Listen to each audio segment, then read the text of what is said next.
à deux doigts de renoncer à mon propos aujourd'hui parce que je me suis dit, à quoi bon? À quoi bon? Ça sert à quoi?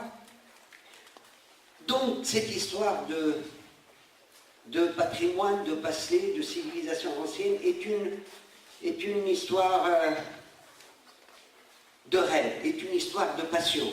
Donc, je vais vous faire part d'un rêve. Je n'ai pas voulu faire une communication classique, traditionnelle.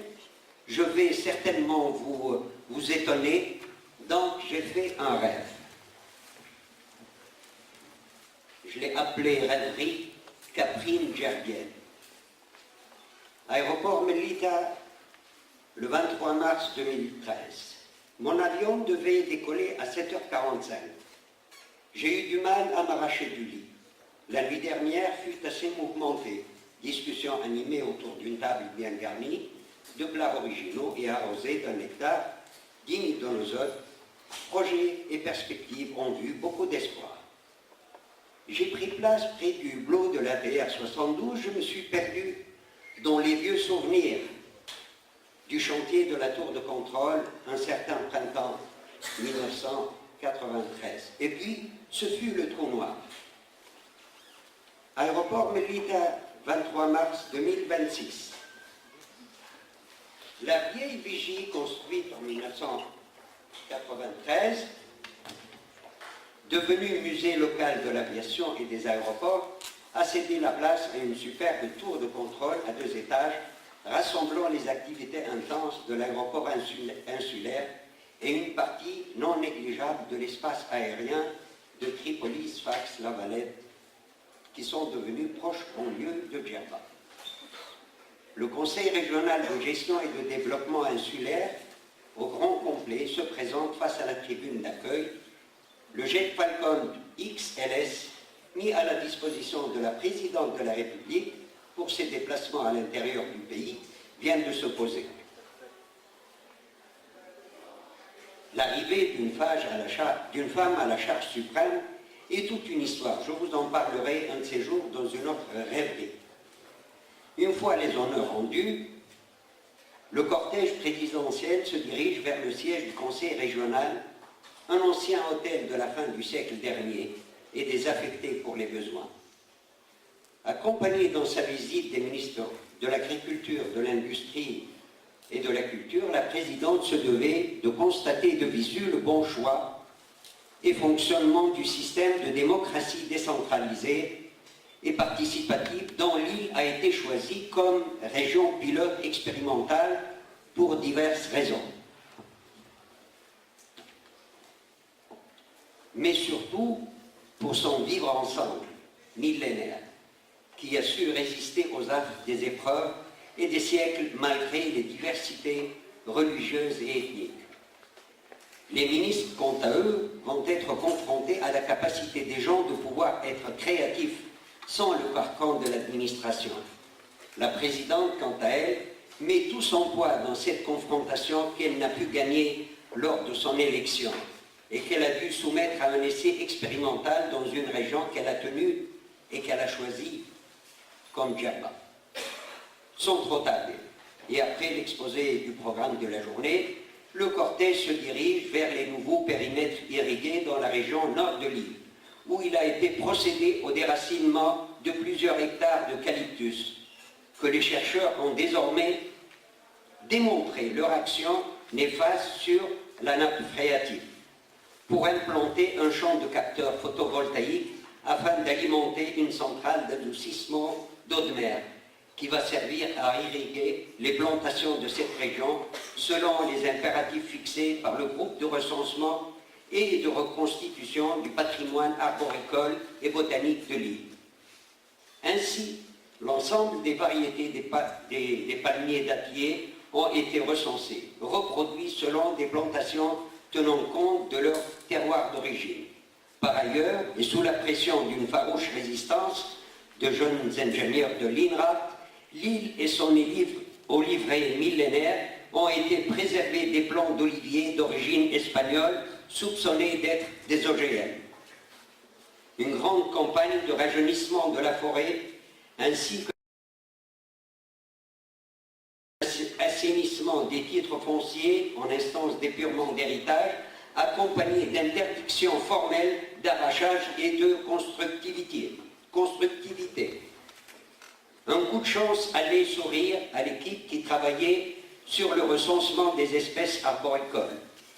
Lors de la réhabilitation d'un menzel, les maçons ont découvert un véritable trésor. Il consistait en une amphore contenant une dizaine de bourses en tissu remplies de cendres protégeant des semis et des graines de fruits et légumes, notamment celle du célèbre pommier de Djerba. Après analyse et multiplication et reproduction, ces espèces ont pu être ressuscitées et ont provoqué un regain d'engouement pour le pommier, dont les surfaces de plantation se sont décuplées au bout de 2 ans.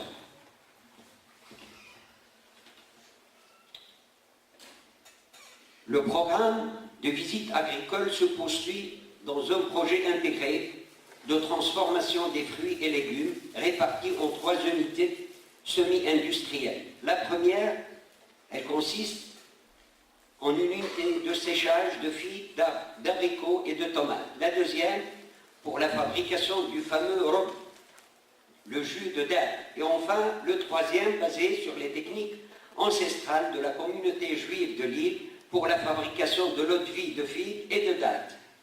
Une unité connexe a été développée pour la récupération des noyaux et autres rejets comme matière première d'aliments de caprin issus d'un croisement d'une race locale avec la race maltaise connue pour sa lactation abondante.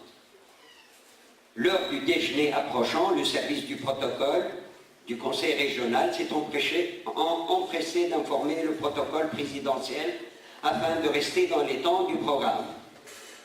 Le déjeuner est offert par les dames de Djerba à la présidente et ses accompagnateurs, mais il est concocté par le maître des fourneaux à la réputation mondiale, j'ai cité Sizouhaï Benjamin. On lui laissera le soin de nous exposer ce qu'il aurait proposé comme menu. À la fin du repas, la délégation se dirige vers l'un des fonds réaménagés, siège des centres institutionnels d'appui aux entreprises. À l'instar de l'inventaire des sources halieutiques et agricoles, une task force groupant des ingénieurs, chercheurs du CETIM, du CETEX et de l'Institut du patrimoine s'est attelée à préserver in extremis l'ensemble des ouvrages tissés, toutes fibres confondues.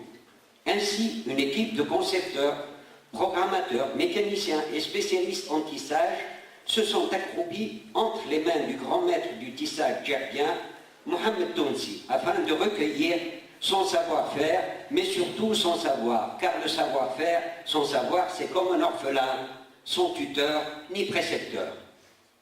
Une tâche qu'on leur a assignée, c'est de sauver toutes les techniques liées au tissage du harem biskri, cher à toute jeune mariée djerbienne. Longtemps, les maîtres tisseront, dans un souci de préserver les secrets de leur métier et de leur tour de main, éviter de consigner par écrit les repères de fabrication du biskri. Le nombre de fils de trame et des nappes de tissage. Nous avons eu à constater de visu, au début des années 2000, plusieurs carnets et folios de fabrication du biskri que Maître Mohamed Tounsi a annoté par un système numérique qu'il gardait jalousement.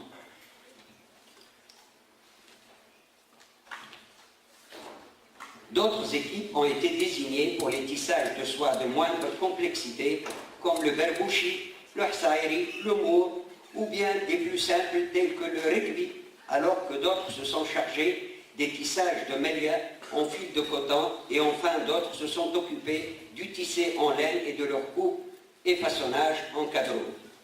Outre la numérisation des produits, de leur décor ainsi que des teintes officielles de leurs fils et motifs, des fichiers de fabrication ont été figés définitivement en fonction des métiers à tisser traditionnels aux métiers jacquard mécanisés. Des programmateurs travaillent en vue d'une adaptation aux métiers circulaires. L'expérience djerbienne a rapidement fait des émules, un peu partout, parmi les artisans du Sahel, Sfax, Tunis et ailleurs, ne s'arrêtant pas au tissé de valeur, mais englobant les meilleurs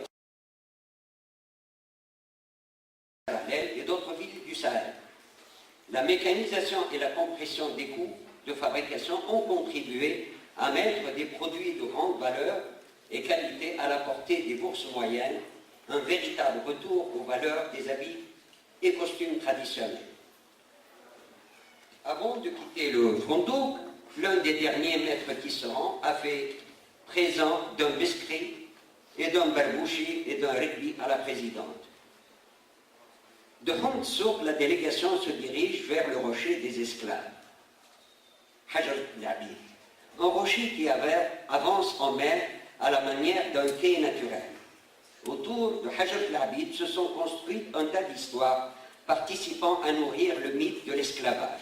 La présidente a fait de la question de l'asservissement des êtres humains une bataille sur laquelle il n'y avait rien à concéder et rien à négocier. C'est ainsi qu'elle a pris à son compte l'engagement de l'État tunisien de reconnaître la responsabilité morale et matérielle des États précédant l'indépendance dans la traite négrière, ainsi que le déplacement de milliers de personnes de leur foyer vers des contrées hostiles, les assujettissant génération après génération.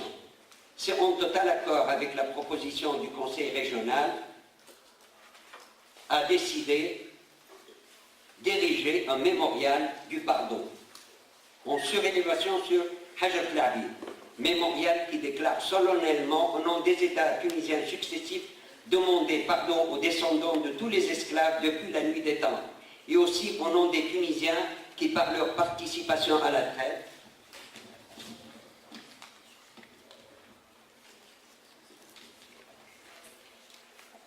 négrière ou par des sentiments blessants qu'ils auraient manifestés à l'encontre des descendants d'esclaves. Commandé depuis plus d'une année, le mémorial est constitué d'une œuvre sculpturale en bronze représentant une file d'esclaves, hommes, femmes, enfants et adolescents enchaînés, menés par un négrier muni d'un fouet. C'est dans une atmosphère solennelle et chargée d'émotions que la présidente a tiré le cordon libérant l'imposante sculpture en présence de toutes les communautés ethniques et des différentes confessions ainsi que de leurs chefs spirituels. Les discours brefs et sans artifice ont été prononcés sous le soleil couchant d'une magique aura qui a amplifié l'émotion et la gravité de l'instant. Dans son discours, et afin de ne pas oublier, la présidente a annoncé le 23 janvier, anniversaire de l'abolition de l'esclavage en Tunisie, jour national du pardon. Après le dîner, et en clôture festive de la journée, l'ensemble de la délégation est convié par l'infatigable Hossein Tobji au théâtre de plein air attenant au musée de Galala pour assister au spectacle des tambours du Burundi dans le cadre du Festival international des arts africains, amazirs et arabes. Le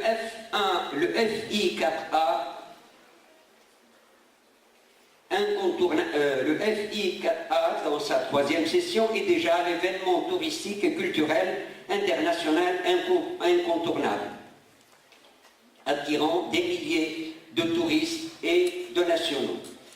Profitant de l'entracte et de la compagnie d'un membre du conseil régional, je lui ai posé la question: qu'en est-il des questions de l'aménagement urbain et de la préservation du cachet architectural de l'île?